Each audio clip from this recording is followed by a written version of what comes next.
ओम शांति। 18 अक्टूबर 2025। बाबा के महावाक्य। मीठे बच्चे, आत्म अभिमानी होकर बैठो। अंदर घोटते रहो, मैं आत्मा हूँ। देही अभिमानी बनो, सच्चा चार्ट रखो तो समझदार बनते जाएंगे। बहुत फायदा होगा। प्रश्न: बेहद के नाटक को समझने वाले बच्चे किस एक लॉ नियम को अच्छी रीति समझते हैं? उत्तर: यह अविनाशी नाटक है।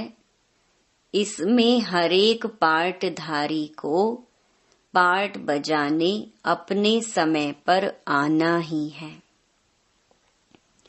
कोई कहे हम सदा शांति धाम में ही बैठ जाएं, तो यह लॉ नहीं है। उसे तो पार्टधारी ही नहीं कहेंगे। यह बेहद की बातें बेहद का बाप ही तुम्हें सुनाते हैं। ओम शांति। अपने को आत्मा समझकर बैठो। देह अभिमान छोड़कर बैठो। बेहद का बाप बच्चों को समझा रहे हैं। समझाया उनको जाता है जो बेसमझ होते हैं। आत्मा समझती है कि बाप सच कहते हैं। हम आत्मा बेसमझ बन गई हैं। मैं आत्मा अविनाशी हूँ, शरीर विनाशी है। मैं आत्म अभिमान छोड़ देह अभिमान में फंस पड़ा हूँ, तो बेसमझ ठहरे ना। बाप कहते हैं सब बच्चे बेसमझ हो पड़े हैं देह अभिमान में आकर। फिर तुम बाप द्वारा देही अभिमानी बनते हो तो बिल्कुल समझदार बन जाते हो। कोई तो बन गए हैं, कोई पुरुषार्थ करते रहते हैं। आधा कल्प लगा है बेसमझ बनने में। इस अंतिम जन्म में फिर समझदार बनना है। आधा कल्प से बेसमझ होते होते 100% बेसमझ बन जाते हैं। देह अभिमान में आकर ड्रामा प्लान अनुसार तुम गिरते आए हो।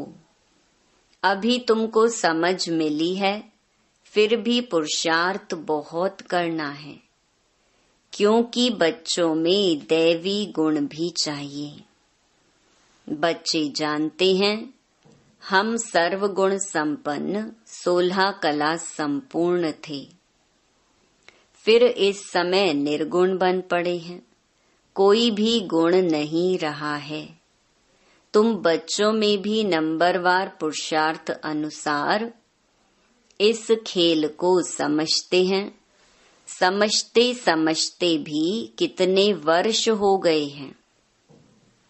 फिर भी जो नए हैं वह अच्छे समझदार बनते जाते हैं। औरों को भी बनाने का पुरुषार्थ करते हैं। कोई ने तो बिल्कुल नहीं समझा है। बेसमझ के बेसमझ ही हैं। बाप आए ही हैं समझदार बनाने। बच्चे समझते हैं माया के कारण हम बेसमझ बने हैं। हम पूज्य थे तो समझदार थे। फिर हम ही पुजारी बन बेसमझ बने हैं। आदि सनातन देवी देवता धर्म प्रायलोप हो गया है। इनका दुनिया में किसको पता नहीं है। यह लक्ष्मी नारायण कितने समझदार थे, राज्य करते थे। बाप कहते हैं तत् त्वम्। तुम भी अपने लिए ऐसे समझो। यह बहुत बहुत समझने की बातें हैं। सिवाय बाप के कोई समझा ना सके। अभी महसूस होता है बाप ही ऊंच ते ऊंच समझदार ते समझदार होगा ना। एक तो ज्ञान का सागर भी है, सर्व का सद्गति दाता भी है, पतित पावन भी है, एक की ही महिमा है। इतना ऊंच ते ऊंच बाप आकर के बच्चे बच्चे कह कैसे अच्छी रीति समझाते हैं। बच्चे अब पावन बनना है। उसके लिए बाप एक ही दवाई देते हैं। कहते हैं योग से तुम भविष्य 21 जन्म निरोगी बन जाएंगे। तुम्हारे सब रोग दुख खत्म हो जाएंगे। तुम मुक्ति धाम में चले जाएंगे। अविनाशी सर्जन के पास एक ही दवाई है, एक ही इंजेक्शन आत्मा को आए लगाते हैं। ऐसे नहीं कोई मनुष्य बैरिस्ट्री भी करेंगे, इंजीनियरी भी करेंगे, नहीं। हर एक आदमी अपने धंधे में ही लग जाते हैं। बाप को कहते हैं आकर पतित से पावन बनाओ, क्योंकि पतित पने में दुख है। शांति धाम को पावन दुनिया नहीं कहेंगे, स्वर्ग को ही पावन दुनिया कहेंगे। यह भी समझाया है मनुष्य शांति और सुख चाहते हैं। सच्ची सच्ची शांति तो वहाँ है जहाँ शरीर नहीं। उसको कहा जाता है शांति धाम। बहुत कहते हैं शांति धाम में रहें, परंतु लौ नहीं है। वह तो पाठधारी हुआ नहीं। बच्चे नाटक को भी समझ गए हैं। जब एक्टर्स का पार्ट होगा तब बाहर स्टेज पर आकर पार्ट बजाएंगे। यह बेहद की बातें बेहद का बाप ही समझाते हैं। ज्ञान सागर भी उनको कहा जाता है। सर्व के सद्गति दाता पतित पावन है। सर्व को पावन बनाने वाले तत्व नहीं हो सकते। पानी आदि सब तत्व हैं, वह कैसे सद्गति करेंगे? आत्मा ही पार्ट बजाती है। हठ योग का भी पार्ट आत्मा बजाती है। यह बातें भी जो समझदार हैं वही समझ सकते हैं। बाप ने कितना समझाया है। कोई ऐसी युक्ति रचो जो मनुष्य समझे कैसे पूज्य सो फिर पुजारी बनते हैं। पूज्य हैं नई दुनिया में, पुजारी हैं पुरानी दुनिया में। पावन को पूज्य, पतित को पुजारी कहा जाता है। यहाँ तो सब पतित हैं, क्योंकि विकार से पैदा होते हैं। वहाँ है श्रेष्ठ। गाते भी हैं संपूर्ण श्रेष्ठाचारी। अभी तुम बच्चों को ऐसा बनना है, मेहनत है। मुख्य बात है याद की। सभी कहते हैं याद में रहना बड़ा मुश्किल है। हम जितना चाहते हैं याद में रह नहीं सकते हैं। कोई सच्चाई से अगर चार्ट लिखे तो बहुत फायदा हो सकता है। बाप बच्चों को यह ज्ञान देते हैं कि मन मना भव। तुम अर्थ सहित कहते हो। तुम्हें बाप हर बात यथार्थ रीति अर्थ सहित समझाते हैं। बाप से बच्चे कई प्रकार के प्रश्न पूछते हैं। बाप करके दिल लेने लिए कुछ कह देते हैं, परंतु बाप कहते हैं मेरा काम ही है पतित से पावन बनाना। मुझे तो बुलाते ही इसलिए हो। तुम जानते हो हम आत्मा शरीर सहित पावन थी। अभी वही आत्मा शरीर सहित पतित बनी है। 84 जन्मों का हिसाब है ना। तुम जानते हो अभी यह दुनिया कांटों का जंगल बन गई है। यह लक्ष्मी नारायण तो फूल है ना। उन्हों के आगे कांटे जाकर कहते हैं आप सर्वगुण संपन्न। हम पापी कपटी हैं। सबसे बड़ा कांटा है काम विकार का। बाप कहते हैं इस पर जीत पहन जगत जीत बनो। मनुष्य कहते हैं भगवान को कोई ना कोई रूप में आना है। भागीरथ पर विराजमान हो आना है। भगवान को आना ही है पुरानी दुनिया को नया बनाने। नई दुनिया को सतो प्रधान, पुरानी को तमो प्रधान कहा जाता है। जबकि अभी पुरानी दुनिया है तो जरूर बाप को आना ही पड़े। बाप को ही रचयिता कहा जाता है। तुम बच्चों को कितना सहज समझाते हैं। कितनी खुशी होनी चाहिए। बाकी किसका कर्म भोग का हिसाब किताब है। कुछ भी है वह तो भोगना है। इसमें बाबा आशीर्वाद नहीं करते हैं। हमको बुलाते ही हो बाबा आकर हमको वर्षा दो। बाबा से क्या वर्षा पाने चाहते हो? मुक्ति जीवन मुक्ति का। मुक्ति जीवन मुक्ति का दाता एक ही ज्ञान सागर बाप है। इसीलिए उनको ज्ञान दाता कहा जाता है। भगवान ने ज्ञान दिया था, परंतु कब दिया, किसने दिया, यह किसको पता नहीं है। सारा मुंझारा इसमें है।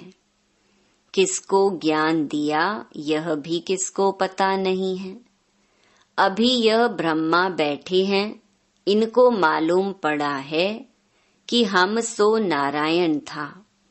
फिर 84 जन्म भोगे। यह है नंबर 1 में। बाबा बतलाते हैं मेरी तो आँख ही खुल गई। तुम भी कहेंगे हमारी तो आँखें ही खुल गईं। तीसरा नेत्र तो खुलता है ना। तुम कहेंगे हमको बाप का सृष्टि चक्र का पूरा ज्ञान मिल गया है। मैं जो हूँ जैसा हूँ, मेरी आँखें खुल गई हैं। कितना वंडर है। हम आत्मा फर्स्ट हैं और फिर हम अपने को देह समझ बैठे। आत्मा कहती है हम एक शरीर छोड़ दूसरा लेता हूँ। फिर भी हम अपने को आत्मा भूल देह अभिमानी बन जाते हैं। इसीलिए अब तुमको पहले पहले यह समझ देता हूँ कि अपने को आत्मा समझ बैठो। अंदर में यह घोटते रहो कि मैं आत्मा हूँ। आत्मा न समझने से बाप को भूल जाते हो। फील करते हो बरोबर हम घड़ी घड़ी देह अभिमान में आ जाते हैं। मेहनत करनी है। यहाँ बैठो तो भी आत्म अभिमानी होकर बैठो। बाप कहते हैं हम तुम बच्चों को राजाई देने आए हैं। आधा कल्प तुमने हमको याद किया है। कोई भी बात सामने आती है तो कहते हैं हाय राम, परंतु ईश्वर व राम कौन है यह किसको पता नहीं। तुमको सिद्ध करना है ज्ञान का सागर पतित पावन, सर्व का सद्गति दाता, त्रिमूर्ति परम पिता परमात्मा शिव है। ब्रह्मा विष्णु शंकर तीनों का जन्म इकट्ठा है। सिर्फ शिव जयंती नहीं है, परंतु त्रिमूर्ति शिव जयंती है। जरूर जब शिव की जयंती होगी तो ब्रह्मा की भी जयंती होगी। शिव की जयंती मनाते हैं, परंतु ब्रह्मा ने क्या किया? लौकिक, पारलौकिक और यह है अलौकिक बाप। यह है प्रजापिता ब्रह्मा। बाप कहते हैं नई दुनिया के लिए यह नया ज्ञान अभी तुमको मिलता है, फिर प्रायलोप हो जाता है। जिसको बाप रचता और रचना का ज्ञान नहीं तो अज्ञानी ठहरे ना। अज्ञान नींद में सोए पड़े हैं। ज्ञान से है दिन, भक्ति से है रात। शिवरात्रि का अर्थ भी नहीं जानते, इसीलिए उनकी हॉलिडे भी उड़ा दी है। अभी तुम जानते हो बाप आते ही हैं सबकी जोत जगाने। तुम यह बत्तियां आदि जगाएंगे तो समझेंगे इनका कोई बड़ा दिन है। अब तुम जगाते हो अर्थ सहित, वो लोग थोड़े ही समझेंगे। तुम्हारे भाषण से पूरा समझ नहीं सकते। अभी सारे विश्व पर रावण का राज्य है। यहाँ तो मनुष्य कितने दुखी हैं। रिद्धि सिद्धि वाले भी बहुत तंग करते हैं। अखबारों में भी पढ़ता है इनमें इविल सोल है, बहुत दुख देते हैं। बाबा कहते हैं इन सब बातों से तुम्हारा कोई कनेक्शन नहीं। बाप तो सीधी बात बताते हैं, बच्चे तुम मुझे याद करो तो तुम पावन बन जाएंगे, तुम्हारे सब दुख दूर हो जाएंगे। अच्छा, मीठे मीठे सिकिलधे बच्चों प्रति मात पिता बाप दादा का याद प्यार और गुड मॉर्निंग। रूहानी बाप की रूहानी बच्चों को नमस्ते। धारणा के लिए मुख्य सार। पहला, यथार्थ रीति बाप को याद करने व आत्म अभिमानी बनने की मेहनत करनी है। सच्चाई से अपना चार्ट रखना है, इसमें ही बहुत बहुत फायदा है। दूसरा, सबसे बड़ा दुख देने वाला कांटा काम विकार है। इस पर योग बल से विजय प्राप्त कर पतित से पावन बनना है। बाकी किन्हीं भी बातों से तुम्हारा कनेक्शन नहीं।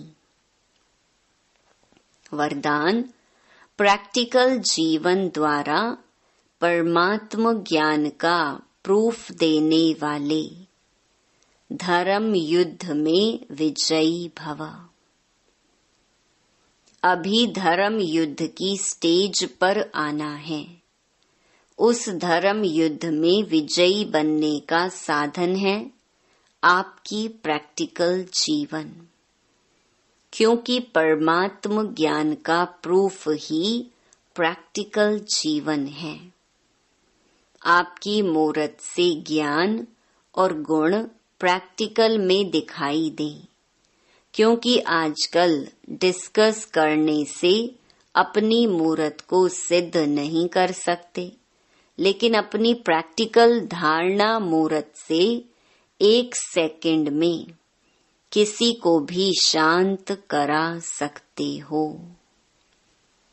स्लोगन: आत्मा को उज्जवल बनाने के लिए परमात्म स्मृति से मन की उलझनों को समाप्त करो। मातेश्वरी जी के अनमोल महावाक्य। योग से ही मुक्त होने की शक्ति मिलती है। पहले पहले तो अपने को एक मुख्य पॉइंट ख्याल में अवश्य रखनी है। जब इस मनुष्य सृष्टि झाड़ का बीज रूप परमात्मा है, तो उस परमात्मा द्वारा जो नॉलेज प्राप्त हो रही है वो सब मनुष्यों के लिए जरूरी है। सभी धर्म वालों को यह नॉलेज लेने का अधिकार है। भल हरेक धर्म की नॉलेज अपनी अपनी है, हरेक का शास्त्र अपना अपना है, हरेक की मत अपनी अपनी है, हरेक का संस्कार अपना अपना है, लेकिन यह नॉलेज सबके लिए है। भल वो इस ज्ञान को ना भी उठा सके, हमारे घराने में भी ना आवे, परंतु सबका पिता होने कारण उनसे योग लगाने से फिर भी पवित्र अवश्य बनेंगे। इस पवित्रता के कारण अपने ही सेक्शन में पद अवश्य पाएंगे, क्योंकि योग को तो सभी मनुष्य मानते हैं। बहुत मनुष्य ऐसे कहते हैं हमें भी मुक्ति चाहिए, मगर सजाओं से छूट मुक्त होने की शक्ति भी इस योग द्वारा मिल सकती है। दूसरा, अजपा जाप अर्थात निरंतर ईश्वरीय याद। यह जो कहावत है, श्वासों श्वास अजपा जाप जपते रहो, उसका यथार्थ अर्थ क्या है? जब हम कहते हैं अजपा जाप, तो इसका यथार्थ अर्थ है जाप के बिगर श्वासों श्वास अपना बुद्धि योग अपने परम पिता परमात्मा के साथ निरंतर लगाना। और यह ईश्वरीय याद श्वासों श्वास कायम चलती आती है। उस निरंतर ईश्वरीय याद को अजपा जाप कहते हैं। बाकी कोई मुख से जाप जपना अर्थात राम राम कहना, अंदर में कोई मंत्र उच्चारण करना, यह तो निरंतर चल नहीं सकता। वो लोग समझते हैं हम मुख से मंत्र उच्चारण नहीं करते, लेकिन दिल में उच्चारण करना यह है अजपा जाप। परंतु यह तो सहज एक विचार की बात है, जहाँ अपना शब्द ही अजपा जाप है, जिसको जपने की भी जरूरत नहीं है। आंतरिक बैठ कोई मूर्ति का ध्यान भी नहीं करना है, ना कुछ सिमरन करना है, क्योंकि वो भी निरंतर खाते पीते रह नहीं सकेंगे। लेकिन हम जो ईश्वरीय याद करते हैं वही निरंतर चल सकती है, क्योंकि यह बहुत सहज है। जैसे समझो बच्चा है, अपने बाप को याद करता है, तो उसी समय बाप का फोटो सामने नहीं लाना पड़ता है, लेकिन मनसा वाचा कर्मणा बाप के सारे ऑक्यूपेशन एक्टिविटी गुणों सहित याद आता है। बस वह याद आने से बच्चे की भी वो एक्ट चलती है, तब ही सन शोज फादर करेंगे। वैसे अपने को भी और सबकी याद दिल भीतर से मिटाए, उस एक ही असली पारलौकिक परम पिता परमात्मा की याद में रहना है। इसमें उठते बैठते, खाते पीते निरंतर याद में चल सकते हैं। उस याद से ही कर्मातीत बनते हैं। तो इस नेचुरल याद को ही अजपा जाप कहते हैं। अच्छा, ओम शांति। अव्यक्त इशारे। स्वयं और सर्व के प्रति मनसा द्वारा योग की शक्तियों का प्रयोग करो। अभ्यास की प्रयोगशाला में बैठ योग का प्रयोग करो तो एक बाप का सहारा और माया के अनेक प्रकार के विघ्नों का किनारा अनुभव करेंगे। अभी ज्ञान के सागर, गुणों के सागर, शक्तियों के सागर में ऊपर ऊपर की लहरों में लहराते हो, इसीलिए अल्पकाल की रिफ्रेशमेंट अनुभव करते हो। लेकिन अब सागर के तले में जाओ तो अनेक प्रकार के विचित्र अनुभव कर रतन प्राप्त करेंगे। अच्छा, ओम शांति।